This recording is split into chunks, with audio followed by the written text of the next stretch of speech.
Shabbat Shalom, everyone. Whew, that Shabbat is bringing the heat for us on Sabbath. Welcome to the Sabbath Collective, a community of people interested in celebrating the Sabbath and pursuing God through a Hebraic worldview of the Bible. So we've actually, hey Evelyn, great to see you. Shabbat Shalom. We've actually been going through a series asking what the different meanings of biblical Hebrew words look like. And tonight we're going to explore, what does fear look like? The ancient Hebraic worldview connecting with the biblical Hebrew language are really imperative, really crucial in relating to Scripture, as we know. And since Hebrew is a concrete language, it is best understood in images. Our English Bible translations are actually infused with a sort of Western Greek worldview that leaves the meanings of Hebraic words and phrases tragically lost in translation. Miguel de Cervantes is quoted as saying, "Translation is the other side of a tapestry." Wow, what just a brilliant quote here. Translation is the other side of a tapestry, meaning you may have some of the elements involved, but it was not made to be viewed from that side. Now, it doesn't mean we shouldn't read Scripture in English. Most of us don't read Hebrew fluently, but it simply, or Greek for that matter, but it simply means there's a powerful beauty in the art of the ancient Hebraic writing and Scriptures. There's a depth of revelation, of interpretation, and of application. And it is very much worth working and exploring to find that true sense of it and to see it from the side it was created to be viewed from. So, what does fear look like from a Hebraic perspective? Hey Maureen, great to see you. Shabbat Shalom. Hey Andrew, good to see you. Good to have you join us. Shabbat Shalom.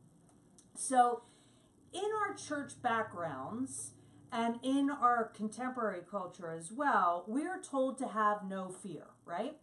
That fear is the enemy. It's a thief. It's something to be conquered, that God is not the author of fear. We see fear not 62 times in the King James Version Bible. But is that the only way to relate to fear? In other words, is all fear always bad? Well, neuroscientists and therapists will tell you that freedom from fear sounds better than the reality. We all know what it's like to feel overwhelmed by fear. Certainly all of us have felt that. But few of us know what it's like to be void of fear. We imagine it would kind of make us like a superhero. But in reality, it would make us stupider and it would make us reckless. Fear is a fundamental part of making good decisions. It is a component of your protection and your survival. People that have brain damage or certain kinds of prolonged seizures that leave them with a sort of functional equivalent of a complete temporal lobectomy are in extreme danger to themselves and to others because there's actually no fear filters to protect. In the primitive sense, you see a bear in the woods and you run, and it's fear that causes you to do that. But let's look at it from another perspective. Let's say that you're taking the subway and you realize you're mistakenly standing on the downtown platform and you are actually going uptown. Now the walk around is so long, and the trains never or rarely, inside New Yorker joke there, come. So one is actually coming right now, and you can see the light down the tunnel. And you know you're not going to have the time to make it up, to make it over, and to make it down to the other side. But fear is what will stop you from jumping down off the platform, jumping across the tracks, and climbing up on the other side. And maybe it's just me who thought about that on multiple occasions, but you can't be doing that because fear is what stops you from doing it. Fear is, it's probably just me, right? Y'all never have thought of doing that when you know that you're going to have another hour wait for a train. fear is what also has a lot of us not cheat on our taxes, right? We're afraid we're going to get caught. Fear is what may stop you from having an affair with a coworker when they are married. In fact, more than moral reasons are fear reasons why people don't do bad things. So let's ask ourselves, is fear always a bad thing? I want to look at our relationship with fear tonight and kind of examine why we feel what we're feeling. Ryan says, just like pain sensors in our body, absolutely, we feel pain in order to avoid injury because it's the mind letting us know to pay attention. Absolutely. So, and for those of us who don't understand what pain is, we just want to eliminate the pain without asking why. Fear has the same sort of reasons. So let's look at a verse that probably most of us are familiar with, but we're probably a little confused about it, or we change the meaning of this word. It's Proverbs 1:7. The fear of Adonai is the beginning of knowledge. And that word in the Hebrew for knowledge is the word da'ath, and we actually spoke about this word da'ath, knowledge, last week when we did wisdom. And I've been thinking about it all week. But this word for knowledge is actually a relationship with the information learned. So it's not just a download of facts. It's that you possess a knowledge and you have a relationship with a knowledge. It's actually from the root word yada, which means an intimate knowledge. Adam yada with his wife Eve, and they produced a son, Cain. So it's actually an intimate word, a relationship with knowledge. So the fear of Adonai is the reshith, that's the Hebrew word for the beginning, the first or the best of knowledge. So wait, is fear good or is fear bad? Are we supposed to fear God? And if so, that's the beginning of knowledge, or is fear bad? Are we not supposed to fear God? And certainly we have in our own church history some real perversions of fearing God and fearing people like pastors and priests and all that, which put people in some real problematic places. So what about fear? Is all fear good? Is all fear bad? Is fear good or bad? And I can hear John Rose in the background saying yes. The Hebraic answer is yes. It can be both. The problem is with our relationship with the Hebrew language. And this is caused by a translation of the Hebrew vocabulary from a non-Hebraic perspective. Each Hebrew word has one meaning, but it can have several applications. So the literal concrete meaning of yirah, which is the word for fear, is a flowing of the gut, which can be applied to fear. Because when you feel fear, isn't that where you feel it? Even when you get the sense like something's not right, something's wrong, you feel it in your gut, right? That's the imagery of the word yara. That's the literal concrete meaning flowing from the gut. For Western thinkers, a word has one meaning, and it's either a good thing or a bad thing, depending on how you relate to it. For most of us, fear is a bad thing. But I want to suggest tonight that it's both. It's both good and bad. So let's look at what fear actually looks like. And it is the Hebrew word yara, which we can see here. And that is spelled with the yod. Again, these are the ancient Hebrew pictographs. And because we're talking about what fear looks like, I'm kind of using them, the ancient Hebrew pictographs, instead of the letters. So it's yod, which is the picture of an arm, an ancient pictograph of an arm, which suggests working. It's resh, which is the head or the mind or the top. It's aleph, which is the first or the strong or the leader. And it's hey, which is a man looking in, and it means to behold or what comes out of. So that's the word yara for fear.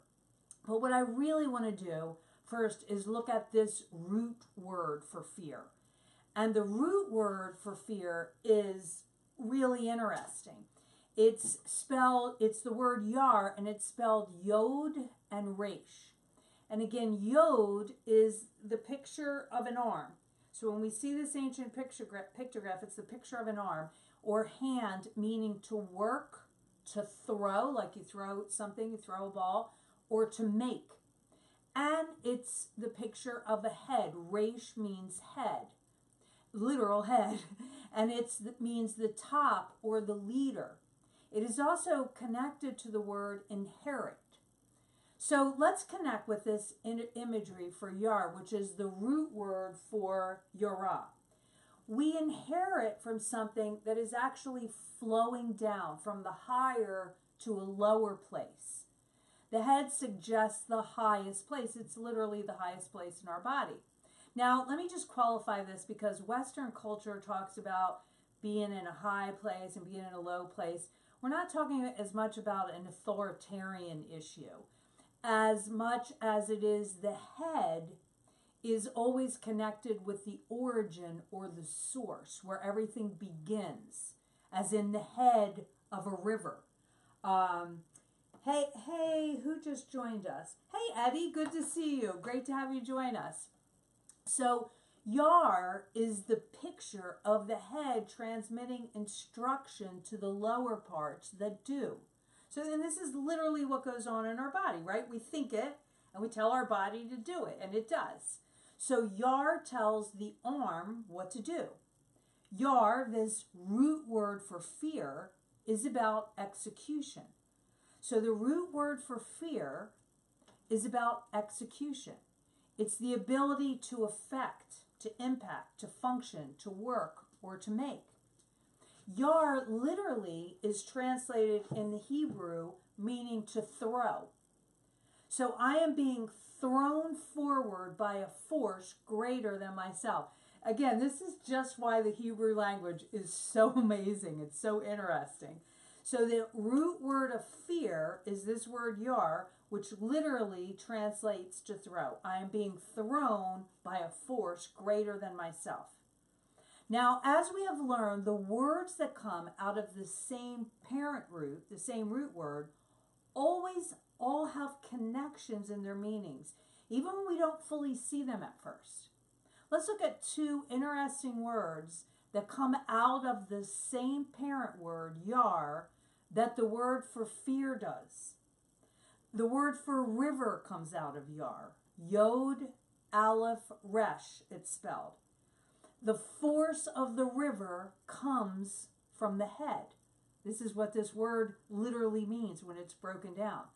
So river has the same root word as fear, the force of the river that comes from the head. Another word that has the same root word, and again, many of the same letters, is the word teach, which is spelled yod, resh, hey. And what that means is every head works in our life to teach us. So cool. Same exact root word. Teaching flows from the top or the source of those who have come before us, and we are downstream from them. Again, connected to the river, I am moving forward by the force that comes from above me, which is the force behind me. Are you tracking? These concrete tactile images connect us with the concept of fear. So again, this root word yar is in yara, or fear. Fear can be described as moving.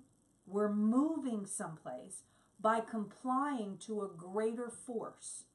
It is not, fear from the Hebraic perspective is not a passive emotion. There's other Hebrew words for passive emotion, but not this word. This word is not passive. It is an active state, which is pretty interesting. Hey, Randall, good to see you. Shabbat Shalom. Hey, Jean, great to have you join us. Shabbat Shalom. Jeff Benner breaks this down even deeper in his book, Living Words. Linguistically, the word for fear is, in the technical sense, made up of two words that are both nouns. Now, in ancient Hebrew and biblical Hebrew, when a noun precedes another noun, the first noun is in the construct state. Now, I know that seems a little bit confusing, and if you were like me, you hated this kind of linguistical teaching about English. So how are you going to understand it with Hebrew? But let me just boil it down for you. Simply put, this simply means that the first noun belongs to the second noun. So let me give you an example of what that looks like. Keep tracking with me because you're going to get it. It's not difficult. When we see these verses, we see that the first noun belongs to the second noun, okay, in the construct. So you see here in Genesis 13:10, the garden of Yahweh. So this is this construct. The garden belongs to Yahweh, okay? It's the angel of Yahweh in Genesis 16:7. This is the same construct linguistically. The angel belongs to Yahweh. The way of Yahweh, another example in Genesis 18:19. It's the way that belongs to Yahweh. The mount of Yahweh, same exact example, Genesis 22:14. The mountain belongs to Yahweh. The fear of Adonai. It's the same construct. You will notice in every instance, the first word in the construct belongs to the second word of the construct, which is God. So why do we think, when we read this and we understand this about the Hebrew language, why do we think that all fear, even in this construct phrase, fear of Yahweh, is ours or is Satan's fear? Why do we not think that sometimes it comes from Yahweh, which means it's a good fear?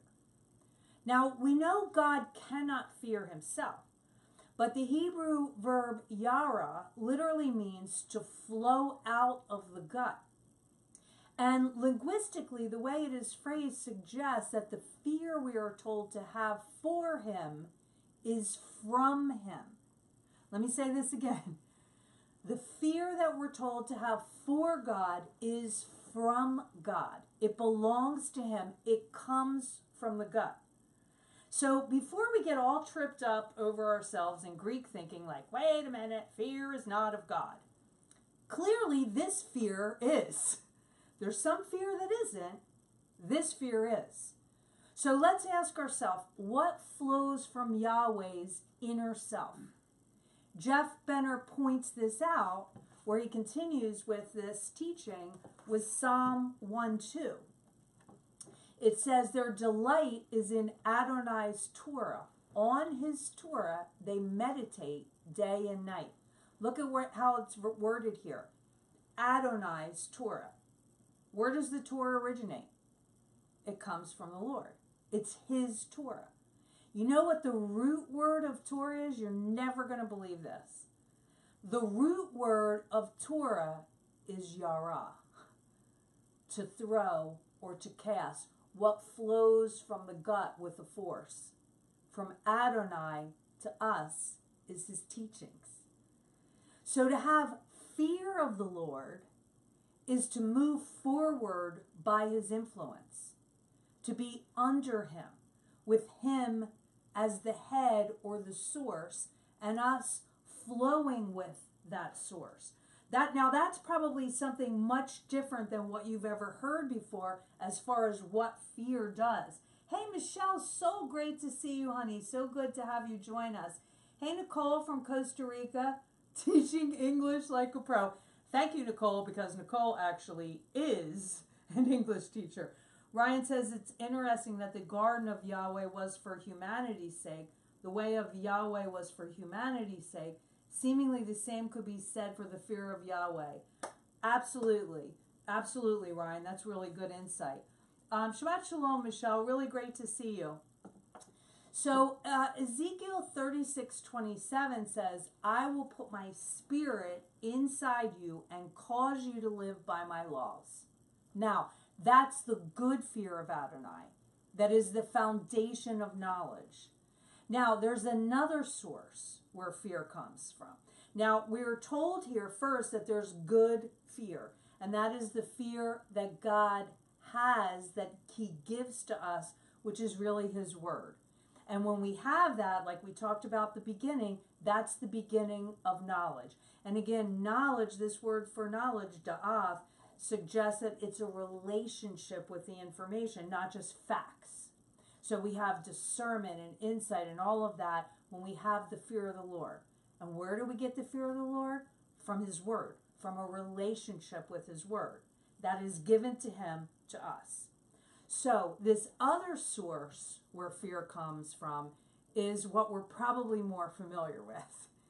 And we're told not to allow ourselves to be moved by the origin of this fear. This is the kind of fear that is ubiquitous. It's literally everywhere. And it's something almost all of us experience on a regular basis. Fear's existence is our reality, but it doesn't have to be our limitation. So in other words, all the, no, I'm not going to succumb to fear, it doesn't exist, I believe it's not there, and I'm going to look away from it. All of that is kind of like looking in the mirror and telling yourself how handsome or strong or beautiful you are. It probably doesn't work for you, right? Fear's existence is our reality, but it doesn't have to be our limitation. So how do we, hey Rob, good to join you. I hear you're, for you to join us, and I hear you're back in New York. Let us know if that's true or not. Yeah, Nicole says, I love the fear of Yahweh coming from him like a river. I know, that is really a cool image, and it's what I love about the Hebrew language. So let's look at Yeshua as an example. Matthew 4, 1 through 8. This is an example that we're all very familiar with. Then the Spirit led Yeshua up into the wilderness to be tempted by the adversary. After Yeshua had fasted 40 days and nights, he was hungry. The tempter came and said to him, if you are the Son of God, order these stones to become bread. Now, he's hungry. He hasn't eaten for 40 days. And again, he's walking around in a human body. 40 days is a really long time to fast. I don't know how many of you have ever done that, but I haven't even ever made 10, let alone 40. So I'm sure all he's thinking about is food right about now. And the temptation is meet your basic need or sustenance. But he answers, the Tanakh says, man does not live on bread alone, but on every word that comes from the mouth of Adonai. Then the adversary took him to the holy city and set him on the highest point of the temple. So he takes Yeshua, the enemy does, up to the highest point of the temple. And he says, if you are the Son of God, he said, jump. For the Tanakh says, he will order his angels to be responsible for you. They will support you with their hands so that you will not hurt your feet on the stones. So now the devil is kind of tempting him to prove his stuff, show his stuff, and also to protect himself with safety and protection and health. And Yeshua replies back to him, but it also says, do not put Adonai, your God, to the test. Once more, the adversary took him up to the summit of a very high mountain. Now, when we see high mountains in Scripture, this is actually the image of where worship happens, okay? So he takes him to this summit of a very high mountain, and he shows him all the kingdoms of the world in all of their glory, and he says to him, all this I will give you if you will bow down and worship me. Now, what's this test about? A lot of people feel this test is about being what people want you to be.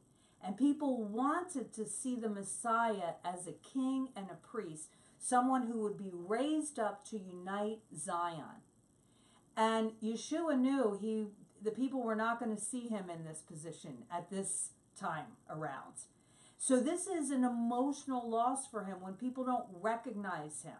And a lot of what Yeshua experienced when he walked on this earth was rejection, right?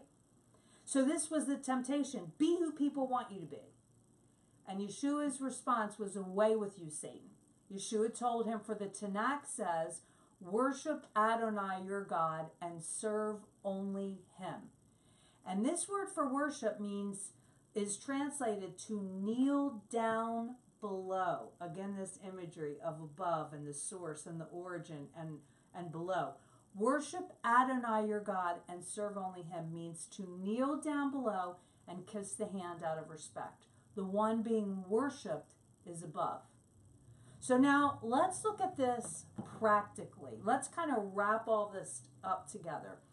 We saw what good fear was. We saw the root words. We saw the meanings. We saw the connections. We see that good fear comes from God, and we have it imparted to us through his word, and it's the beginning of knowledge. But now we see a negative fear. And the negative fear is the one that we're not supposed to give ourselves over to, because that word fear, whether it's the good kind or the bad kind, has the same root words, which is this force that pushes us, right? This head over us that pushes us. So let's look at it like this. Let's try to break it down, right? This is the mountain that we're standing on. Here we are on this mountain. And there are these fears that are looming over us that seem literally to be the head of us, above us, trying to move us with force. Yeshua, again, faces this same mountain. He was facing these same things as well. So we see here food and shelter and illness and emotional loss, the same thing as he faced as well. And by the way, that illness can be both mental and physical illness. Our friends, our families, our emotional connections. Now the concerns are basic human needs, but the fears are what threatens to sweep us away in the river. So it's not wrong for us to be concerned about these things. But what happens is when those concerns turn into fears and loom over us on the mountain, then they become above us, again, yar, to throw with force, and we could be thrown by them, like Nicole says, this cool imagery of the river, pushed in the river from the head of the force. So what do we do about it? The same as Yeshua. We're acknowledging, yeah, you know what? These are things, these are issues. I've got some fears going on here, and some of them may have weight to them. And it's going to take a resistance to not let them being above me and pushing me to be moved. But how did Yeshua do it? He said there is one that is higher than them. That's who he spoke of and connected to in his temptation. The one that's higher than him is referred to as the Most High. The name given to Yahweh at least 48 times in scriptures. And he is our origin and our source. We will not fear, meaning we won't allow for these things to exert their force on us, to move us, because Yahweh is actually above them all. And we're looking at him and his word, which is our truth. So some years ago, hey Barika, good to see you. Not sure why you can't hear anything, but good to see you. Maybe try refreshing. So years ago, I did learn to ride a motorcycle. I was probably like 17 or 18. And I had a dirt bike, a little 125 Yamaha Enduro. And I love to ride the dirt bike around. And the person who really taught me how to ride this dirt bike told me this, because when I first started to learn how to ride, the funny thing is, when you learn how to turn a motorcycle, you do some funny things. Like instead of leaning into it, you try to resist it, and you always look where you don't want to go. And that's actually called something. When you look where you don't want to go, it's called target fixation. And what happened was, every time I would look where I was going to go, like, oh no, I'm getting a little too close to the edge, wherever I would look at it, I would go into it. And I would literally steer right into where I didn't want to go. And what he would always say to me, again, is where you look is where you go. And he told me this, he goes, the way to snap yourself out of this target fixation is turn your head towards where you want to go and tell yourself to look at where you want to go. So again, we come to this image. The fear of the Lord is to be focused on him and moved by him. to allow ourselves to be in a flow, like all these words that we looked at tonight, a flow of his word. And the more we move with him, because he's the origin, he's the source, the less we're even aware of these lower fears, because they are actually far beneath the source, who's the Most High. Hey, Odane, good to see you.